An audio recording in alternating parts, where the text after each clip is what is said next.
Okay, today I'm going to show you how to do Hong Kong seams. Before I had shown you French seams, and they were just a nicer way of finishing a raw edge. Hong Kong seams are also a nice way to finish a raw edge, and they look really amazing if you do them. But they are a bit more work than just, sewing or up and down your seams without doing anything. So I don't do Hong Kong seams ever, really, unless I'm doing a bag, or if I were doing a jacket, a Hong Kong seam inside would be really nice if you didn't have a lining. So I would recommend using this seam if you were sewing something that the inside would be noticeable. So let's get started. Okay, when you're sewing a Hong Kong seam, you want to add an extra 3/8 to your seam that's probably already 5/8. So I think that adds up to about an inch exactly. So what you want to do is sew down. I have this fabric right sides together, and I'm going to sew down an inch from the opening here. This is the opening. Alright, I finally got a tripod. Actually, I had this tripod, but it was downstairs in my studio, and I was just being really lazy about bringing it up and downstairs all the time. But I did buy a new tripod for the studio, so now this dinky little tripod that I have that I bought for like 10 bucks at Walmart will be the tripod I use upstairs in my craft room, so you don't have to worry about the problems that we had last week.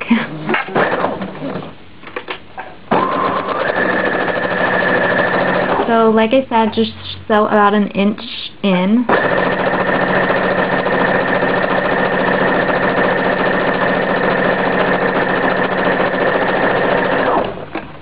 Okay.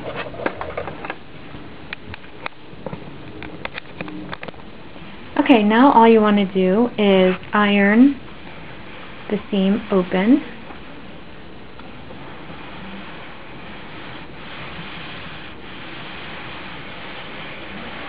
Get flat.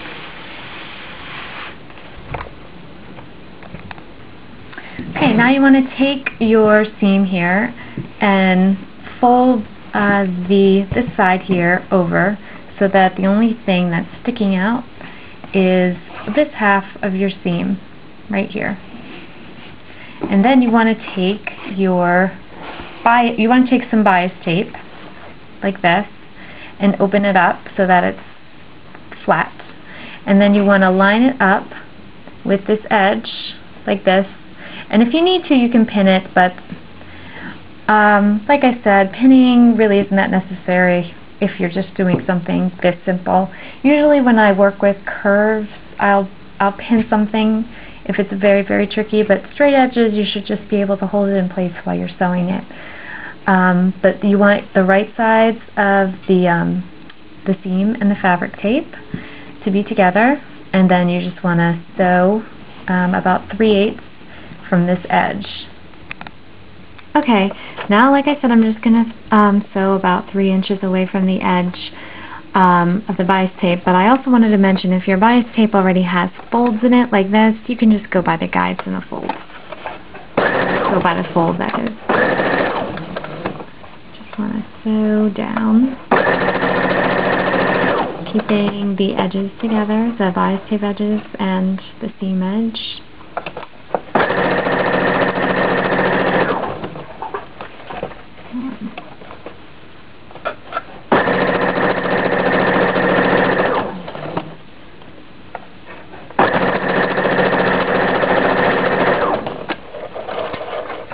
Okay, and now you have something that looks like this. So we're going to go over to the ironing board. Now this is optional. You don't really have to do this. You could probably just go on to the next step, but if you want to, you have your seam here that you just made with the bias tape. You can just fold the bias tape over and iron down this way lightly so that you have this definite crease here. And then what you're going to do in the next step is you're going to fold this over to the back like this, and it's going to overlap the seam that you just made. See the seam right here? When you fold the bias tape over behind it to the back, it's going to cover that seam, and you're going to stitch in a ditch along here so that it catches the back of your bias tape here. Let's go do that. Okay, now all I'm doing is stitching in this ditch between the seam and the bias tape that we just sewed over and folded over. And you want to make sure that when this folds over, it's going over the seam you made and it's catching. So let's keep going. I used white thread, partially because I'm too lazy to change it, and partially because I want you to be able to see it when it's done.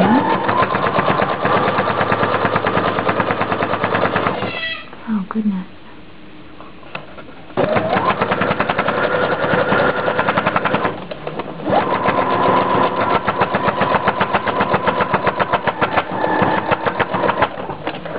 Okay.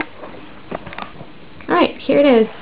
As you can see, I didn't stitch in a ditch very well, but like right here is perfect.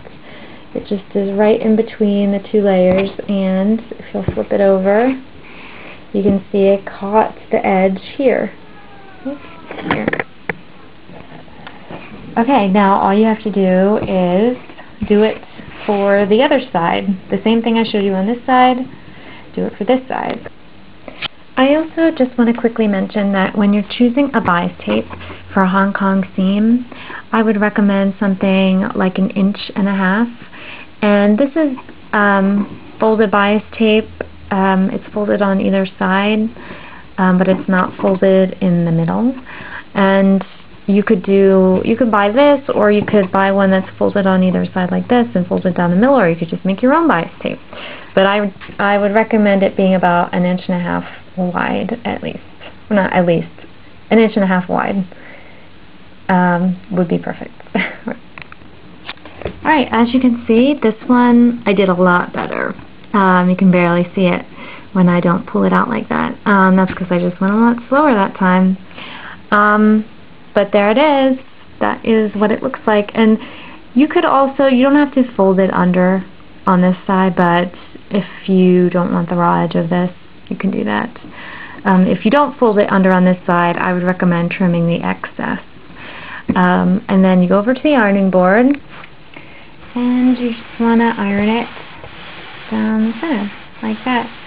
And before I mentioned it being at least 1.5 inches wide, I keep saying at least, I mean at most 1.5 inches wide. You could have a smaller one, that would work too. If it was double folded already, you could just go by the folds in the bias tape as to how close you wanted it, and adjust the seam allowance to the width of your bias tape. Basically, if you have a 5/8 seam allowance and your bias tape is double folded and it's like less, I think this is about a 3/8 here, but if it's more like a 2/8, then, or maybe this is a 1/4. Anyway, if it's less than this, you know, just add however much this width is to your 5/8 seam, and that's how much you'll know to make a seam when you're sewing it down this way. And that's it. It looks so pretty. Like I said, if you're doing a bag or the inside of a jacket, and this side just, you know, looks like a regular old seam, it looks so much better than just raw edges that fray. And that is about it. Alright, I hope you enjoyed it.